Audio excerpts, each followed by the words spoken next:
Welcome to University, a podcast for young people navigating life's big transitions. I'm Annmarie your host. On University, you'll hear stories from college students. You'll get tips from experts. And occasionally, you'll hear from a parent's perspective on how to manage this time of change in your life consciously. Find yourself, find your purpose, find your people, and pursue you fearlessly. Hey everyone, welcome to this week's episode. Adam and I are following up from a few of the conversations I had with Emery this past month. And last week we left off with roommate drama and how she handled managing a messy situation. And I promised a conversation covering this topic of content versus context. So Adam and I are going to talk about that today. Hey, Adam. Hey, Annmarie. Yeah, this is a very good topic because I think I understand it on the surface. I'm like, oh yeah, content versus context. But if you were to test me on it, I don't think I would pass. So I think it's a good thing for us to talk about. Yeah, this is one of the hardest things for people to understand around this work. So it took me a long time to really get it. And I get it now, but sometimes I don't quite know how to explain it. So I'm glad you're here to talk with me about it and ask questions. Yeah, me too. So here's what I think. I think what I want to do is I just want to explain it, and then you can ask questions based on what I say. Good. All right, so I'm gonna use the example of Emery because I think it was a great example. And she was talking about her roommate and her roommate leaving moldy yogurt and being sort of messy. I think she was like, she's an outright slob or something in the interview, which I just loved. And this demonstrates content versus context really, really well because many of us get triggered and then we get reactive. And what I noticed around Emery is that she was able to collect herself and not be super reactive. She didn't get reactive. She instead kind of thought about things, and she sort of organically shifted context without really maybe knowing it. One way we could be with our messy roommate or living companion or whatever is we can get triggered and annoyed, which she was. Like, she didn't like it, but she didn't act from that place, right? She didn't act from annoyance. She collected herself. So she changed the way she was being with the content. The content doesn't change. The content is my roommate is a slob, but the way I'm going to be with my roommate being a slob, the energy I bring, how I act is the context. That is what I can control. So I can't control my roommates being messy, but I can control how I react or how I behave in relationship to that. All right, so I'm going to pause there. Yeah. So Emery spoke about a situation I'm just going to run this through in my head. So Emery spoke last week about a situation with her roommate where her roommate was messy, right? Two people are living together in a dorm room, a tiny space. They might be strangers. And even if they're not strangers, they still don't know what the other person is like to live with. So there's things that triggered Emery, like the messiness. And Emery was frustrated with it.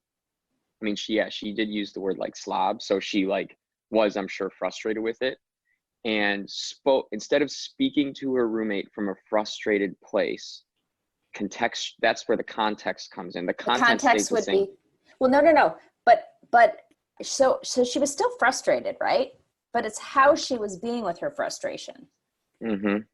I want to give everyone permission to have their experience, have their feelings. So frustration's here. Beautiful. Perfect. She was frustrated.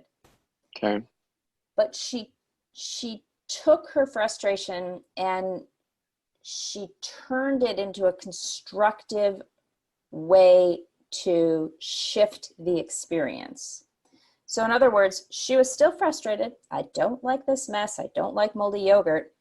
But she didn't, most of us when we're frustrated, we do a bunch of things, right? We like gossip, or we yell, or we start talking about the person, or we start criticizing them, or we start looking for ways to get them to change by being passive aggressive. But we all have our own style. What she wanted something to change. She wanted this content to change. I want the mess to stop being messy.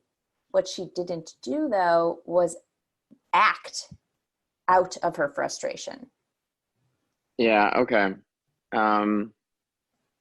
Yeah, I mean, it's hard because, like, is she stifling feelings? I feel like if I'm not like, well, I'm really mad about this, and like acting mad, like it feels like I'm like speaking through gritted teeth. Okay, so your mess is not what I want to live with. Like I imagine that it just feels fake to me. Does that make Because sense? why? Well, Because like it's like speaking through gritted teeth. It's like I'm really fucking pissed and annoyed with how shitty our place is, and I want it to be cleaner. I imagine that so thought. that's the context, right? Your context is I'm, fucking pissed. Yeah. That's your context. So what I'm saying is what we're talking about is you are more likely to get the results you want if you pay attention to your context. So that context that you're talking about, that pissed off, is all based on some story that you have in your mind. Versus, I just don't want to live in a mess. Like there's no story about that. There's no reason to be mad. There's just an awareness like, oh, I prefer not to live in a mess. So then where does the anger go? Like Well, how do you speak from context without it coming off as like speaking through gritted teeth? Does that make sense? so you have to move your anger. So you move your anger, but yes, you move your anger. And the point of that is you get to know yourself through your anger. And you might yell or scream or bitch, moan, and complain to someone. You might do all that, but you don't do it at your roommate. You don't do it at someone. You just own, wow, I notice I'm really activated. I'm really triggered. That's my context. That's how I'm being with what's occurring in my room right now, or in my home, or in my apartment, or whatever. Okay. I'm Okay. really So pissed. So then I get to go, why am I so triggered? I get to learn about myself. It's not because the room is messy, even though that's what everyone that's listening is thinking. It's not. It's not because the room is messy. It's because there's some part of you that feels out of control. Because I don't want this messy situation, and I feel out of control. I feel like I can't control this messy situation because I can't control this person. So when I feel out of control, I get triggered because I'm scared. It scares me to not feel like I have control over my life and my life circumstances. So when I get scared, there's all sorts of things I start to do. I start to get defensive. I start to get right. I start to close down. Like, think about it. When you're scared, what do? We like contract. Like we pull in. we go in. So We go in. okay. I think I'm also understanding it a little better by thinking about it as if I was the messy roommate. Okay. Which I've been that way in my relationship currently. And so, okay, my girlfriend were to come to me and say something like the dishes, I don't like doing dishes, and she's sick of doing them. So if she were to come to me and say something like, hey, Adam, I notice I don't like the sink with a bunch of dishes in them, and I don't want them to be that way when I go to bed. Can you do your dishes? Or something like that. that would feel much friendlier to me. I'd be much more likely to be responsive than if she made a sarcastic comment about the dishes, or if she did them and as she was doing them was like, oh, here I go again with the dishes. Like Right. I would be more responsive. So go back. So this is how we talk about this as being empowered. When she comes to you from that place of like, there I go doing the dishes again because you never do them, her context is sort of bitchy, right? It's Yes. triggered. It's passive aggressive. It's not direct. It's from this place of frustration. When she comes at you from that place, it triggers you. You get Yes. defeated, right? And so then we're off to the races. We're in what we call the drama triangle, which you and I will cover in another episode. But that context, her frustration, is only part of what co-created the disconnection or the fight between the two, the resistance on your part. That's only part of it.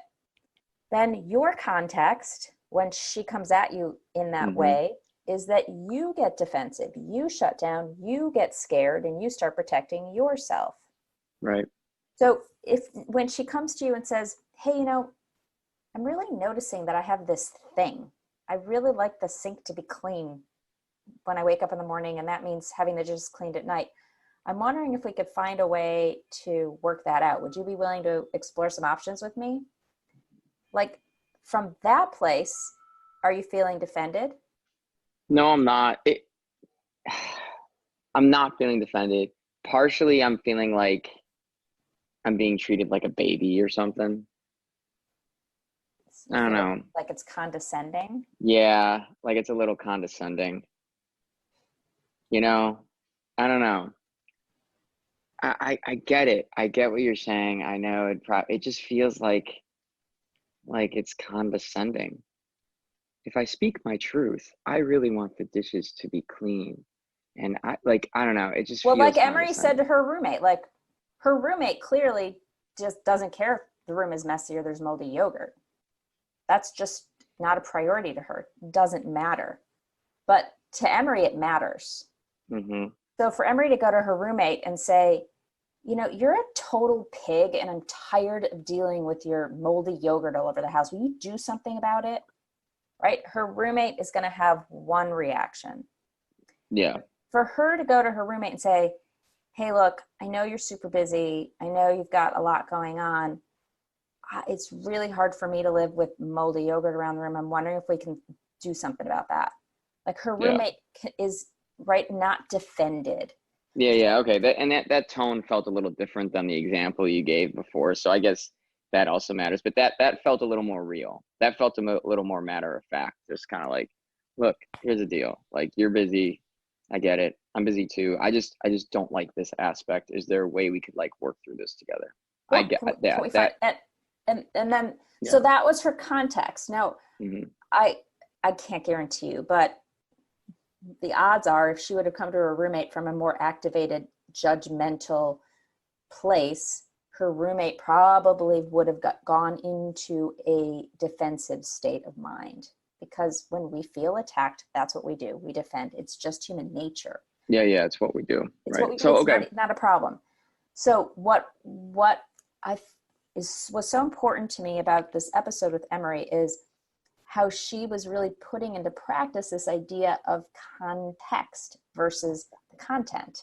And then she got to know her roommate, and she was like, and like after we talked about it, I get it. Like, she's really, schoolwork is her priority. She's stressed about school. She cares about school. And so that's where that comes from. And, with the dishes example, like, we'll learn about each other through that conversation from a non-triggered place where, my girlfriend could be like, hey, I just noticed I don't like going to bed with the dishes like that. And I could be like, yeah, okay, that makes sense. They pile up because my priority during the week sometimes is, my workout and my eating or spending time with you or watching TV or collapsing at, like, just chilling on the couch or something. Like, that's my priority because I'm stressed a lot about X, Y, and Z. Like, we get to learn about each other, I guess, even through that non-triggered state. Well, and Emery would really built her muscle of compassion and empathy. She got to go, I get her. She makes sense to me. Like, but still, I still have my priority. I still stand for, I don't want moldy yogurt in my room. So right. I get her priority and she makes sense to me. And when I come to her from a place of compassion and understanding, and I'm not triggered and judgmental, my context is compassion and understanding, I am going to attract that back. I'm going to attract that in return. So her roommate was like, oh yeah, I'm so sorry. I totally get it. And then Emery even had the presence of mind of saying, and I get there's going to be those times when you're super busy and you can't clean up. Let me know and I'll be happy to help out. Yeah. So there was this real like give and take, but it all came from her consciousness, her context, the way she was being with what was occurring. She felt free to speak her truth about what was true for her without worrying about how her roommate was going to react or triggering her roommate or whatever. And when we feel free, we don't get so reactive because we actually feel like we have permission to show up as our true selves and be who we really are and speak our truth and all that good stuff. When we don't feel free, still stand by our stuff. I'm sorry. Still stand by our stuff and just get to know, like, from a non-triggered place, which I feel like more gets accomplished. Sure. Yeah, because the drama gets in the way of looking for creative and collaborative solutions. If you're focused on the drama, right? If you say to, Mary, your girlfriend, I don't care, I'm busy, I'm doing my own thing, I've got to work out, I've got to work, I'm busy too, I can't deal with the dishes. Now you're setting off a trigger in her. And so now the conversation becomes about the argument versus the conversation coming about like, hey, what do you need? How can I help? And what do you need? How can I help? And how can we collaborate together? How can we co-create something that works for both of us? How can we be open and kind and compassionate and all of those great things that create a cohesive and thriving living situation? Living with people isn't easy. We all have different habits, and it doesn't matter if you're like a college roommate or married to someone, or, it doesn't matter. Right. Living with other people is hard. Being in relationships with other people is hard. So if we can learn what it means to be in a context that is supportive to creating cooperation amongst one another, we have a much higher chance of having more success and peace and all that yummy stuff, and less distraction, because the deal is when we're in conflict, when we're in drama with one another, we are distracted. It takes energy from us thinking about it, talking about it, trying to deal with it. So all that energy could otherwise be used towards creative projects and things we enjoy doing and things we want to be doing. Okay, so to wrap it up, I do understand this a lot better.